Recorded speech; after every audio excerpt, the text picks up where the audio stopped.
Mainit-init na usap-usapan ngayon sa social media ay kung sino nga ba ang tinutukoy na isang blind item na umunoy tuluyan na raw na maalam sa show ng Itbulaga. At iniwan na ng tuluyan ang TVJ na siyang dahilan ng pag-iyak ng ilang miyembro ng show ng Itbulaga.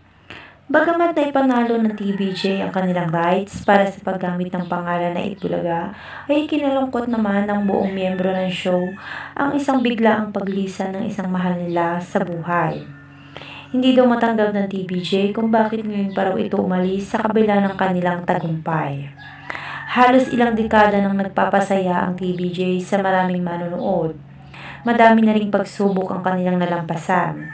Isa na nga rito ay nang mapalis sila sa tape management at napalitan ng ibang host ang kanilang show na Itbulaga.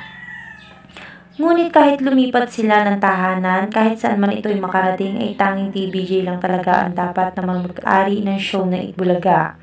Dahil sila lang ang bumuo nito at nagpaingay sa larangan ng showbiz. Wala na raw makakapantay sa kanila sa mga naiambag nila sa pagpapasaya sa mahabang panahon sa mga manonood na tanging dito sila humuhugot ng inspirasyon na makapagpasaya sa maraming tao. Kaya deserve lang nila na muling maibalik sa kanila ang titulo ng show na Itbulaga.